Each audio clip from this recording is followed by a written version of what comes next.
Friends இந்த வெள்ளை குழி பணியாரத்தை பாருங்களாம் பார்க்கவே எவ்வளோ ஒரு சூப்பராக இருக்குது. நீங்கள் காலையில் இட்லி தோசை பூரி பொங்கல் இது மாதிரி சாப்பிட்டு உங்களுக்கு போர் அடிச்சதுன்னா இந்த மாதிரி பண்ணி பாருங்கள். பிரேக்ஃபாஸ்ட் அந்த அளவுக்கு சூப்பராக இருக்கும்.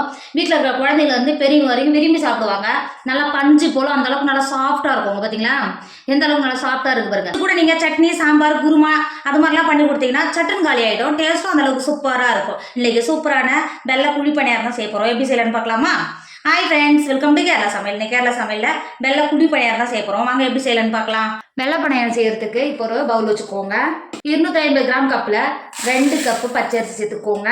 நான் எடுத்து வந்து ரேஷன் கடையில் வாங்கும் பார்த்தீங்கன்னா அந்த பச்சரிசி தான் சேர்த்துக்கிறேன். சேர்த்து கொடுத்துக்கோங்க. சேர்த்து கொடுத்துட்டு அரிசி முங்குற அளவுக்கு தண்ணி சேர்த்துக்கோங்க. தண்ணி சேர்த்து கொடுத்துட்டு மூடி போட்டு மூடி அரிசியை ஒரு 6 மணி நேரம் நல்லா ஊறி வந்துடும். மாற்றி வச்சுக்கோங்க. இப்போ பாருங்க 5 மணி நேரம் ஆயிடுச்சு. நம்ம ஊற வச்ச பச்சரிசி எந்த அளவுக்கு நல்லா ஊறி இருக்கு பார்த்தீங்களா?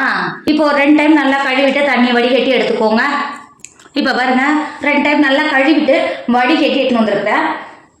250 கிராம் கப்பில் அரிசி அளந்தீங்க பார்த்தீங்களா? அதே கப்பில் 1 கப்பு நான் வடித்த சாதம் சேர்த்துக்கிறேன். சேர்த்து கொடுத்துக்கோங்க. அதே 250 கிராம் கப்பில் 1 கப்பு நல்லா துருவி எடுத்து வச்சிருக்கேன். தேங்காய் தூள் சேர்த்துக்கோங்க.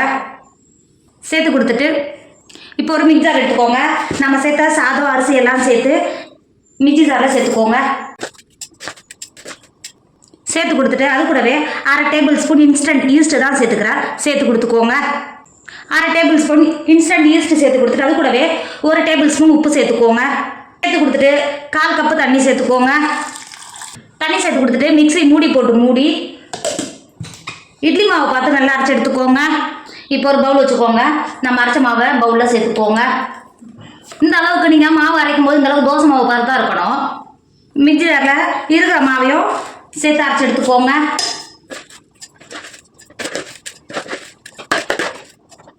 சேர்த்துட்டு அது கூடவே 1/4 கப்பு தண்ணி சேர்த்துக்கோங்க. சேர்த்து கொடுத்துட்டு மிக்ஸி மூடி போட்டு மூடி அரைச்சி எடுத்துக்கோங்க. அரைச்ச மாவையும் மாவோட சேர்த்துக்கோங்க. அரைச்ச மாவில் 1 டேபிள் ஸ்பூன் உப்பு சேர்த்துக்கோங்க. சேர்த்துட்டு மாவு நல்லா கலந்து எடுத்துக்கோங்க. அளவுக்கு நல்லா மிக்ஸ் பண்ணி கொடுத்துட்டு மூடி போட்டு மூடி ஒரு 2 மணி நேரத்துக்கு மாற்றி வச்சுக்கோங்க. நம்ம ஈஸ்ட் சேர்த்ததுனால மாவு நல்லா பொங்கி வரும். மாற்றி வச்சுக்கோங்க. மாவு எந்த அளவுக்கு நல்லா புளிச்சு நல்லா பொங்கி வந்திருந்தது. நான் ஒரு டைம் நல்லா ஸ்பூன் வச்சு நல்லா கலந்து கொடுத்துட்டேன். எந்த அளவுக்கு பொங்கி வந்தது எந்த அளவுக்கு இருக்கு பார்த்தீங்களா? இப்போ இந்த மாதிரி ஒரு ஸ்பூனை வச்சு நல்லா இது மாதிரி கலந்து கொடுத்துக்கோங்க. இந்த அளவுக்கு நல்லா கலந்து கொடுத்துட்டு இந்த ஸ்டேஜில் உப்பு ஏதாவது கரெக்டாக இருக்கான்னு செக் பண்ணி கொடுத்துக்கோங்க. நம்ம ஏற்கனவே உப்பு சேர்த்துக்கோம் பார்த்தீங்களா? கரெக்டாக இருக்கான்னு செக் பண்ணி கொடுத்துக்கோங்க. நமக்கு வெள்ளை குழி பணியாரம் செய்கிறதுக்கு மாவு ரெடி ஆகிடுச்சு. நான் குழி பணியாரம் சட்டியை அடுப்பில் வச்சுருக்கேன். இந்த மாதிரி ப்ரெஷ்ஷை வச்சு லைட்டாக இந்த மாதிரி எண்ணெய் அப்ளை பண்ணி கொடுத்துக்கோங்க. எண்ணெய் அப்ளை பண்ணி கொடுத்துட்டு நம்ம சட்னி கட்டையில் வச்சுப்போம் பார்த்தீங்களா? எடுத்துகிட்டு இந்த மாதிரி கொஞ்சம் கொஞ்சமாக சேர்த்து கொடுத்துக்கோங்க. அதை நல்லா பொங்கி வரும். இந்த மாதிரி கொஞ்சம் கொஞ்சமாக சேர்த்து கொடுத்துக்கோங்க.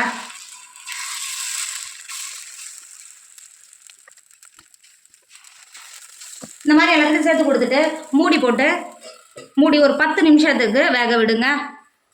இப்போ பாருங்க 10 நிமிஷம் ஆயிடுச்சு. எந்த அளவுக்கு நல்லா குண்டு குண்டாக வெந்து வந்திருக்கு பார்த்தீங்களா? வந்துருக்கிற குழி பணியாரத்தை மெதுவாக இந்த மாதிரி திருப்பி சேர்த்துக்கோங்க. திருப்பி சேர்க்கும்போது ரொம்ப ஈஸியாக திருப்புறதுக்கு ஈஸியாக வரும்.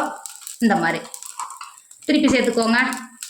ஸ்பூனை வச்சு இந்த மாதிரி திருப்பி போடும்போது சட்டு நல்லா வெந்து வரும். திருப்பி சேர்த்துட்டு இன்னொரு பக்கமும் நல்லா வேக விடுங்க. நீங்கள் கொஞ்சமாக சேர்த்தா மட்டும்தான் இந்த அளவுக்கு நல்லா கரெக்டாக வெந்து வரும். நீங்கள் அதிகமாக சேர்த்திங்கன்னா எல்லா இடத்தும் படுற மாதிரி ஆகிடும். இது மாதிரி சேர்த்து கொடுத்துட்டு எல்லாத்தையும் திருப்பி சேர்த்துக்கோங்க. திருப்பி சேர்த்துட்டு இந்த சைடு ஒரு 5 நிமிஷம் மூடி போட்டு மூடி வேக விடுங்க. இப்போ பாருங்கள் ஒரு 5 நிமிஷம் ஆகிடுச்சு. எந்த அளவுக்கு நல்லா குண்டு குண்டாக வெந்து வந்திருக்கு பார்த்தீங்களா? இப்போது வெள்ளை எடுக்கிறதுக்கு ரொம்ப ஈஸியாக வெள்ளை எடுக்க முடியும். இந்த இருக்கு பாருங்கள். இந்த மாதிரி எடுத்தீங்கன்னாவே போதும். நல்லா பஞ்சு போல் இருக்கும். இருக்கிற குழி பணியாரத்தில் வெளில எடுத்துக்கோங்க.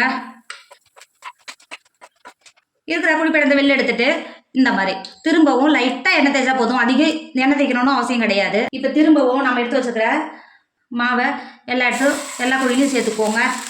சேர்த்து கொடுத்துட்டு மூடி போட்டு மூடி இருக்கிற மாவெல்லாம் இதே மாதிரி ஊற்றி சுட்டு எடுத்துக்கோங்க. ஃப்ரெண்ட்ஸ், நம்மளோட வெள்ளை குழி பணியாரம் சூப்பராக ரெடி ஆகிடுச்சு. இது பார்க்கவே எவ்வளோ ஒரு சூப்பராக இருக்குது பார்த்தீங்களா? டேஸ்ட்டும் அந்த அளவுக்கு சூப்பராக இருக்குங்க. பாருங்கள் எந்த அளவுக்கு நல்லா பஞ்சு போல் இருக்குது பாருங்கள். அந்த அளவுக்கு நல்லா சாஃப்டாக இருக்கும். இந்த மாதிரி நீங்கள் வீட்டில் பண்ணி கொடுத்தீங்கன்னா ஒரு ஆள் 20 சாப்பிட்டா கூட பார்த்தாது. அந்த அளவுக்கு டேஸ்ட் சூப்பராக இருக்கும். நல்லா பஞ்சு போல் இருக்கும். கண்டிப்பாக நீங்களும் ட்ரை பண்ணுங்கள். என்னோட வீடியோ உங்களுக்கு பிடிச்சிருந்தா உங்கள் ஃப்ரெண்டு உங்கள் ஃபேமிலிக்கு ஷேர் பண்ணுங்கள். மறக்காமல் கேரளா சமையல் சப்ஸ்கிரைப் பண்ணிக்கோங்க. தேங்க்யூ.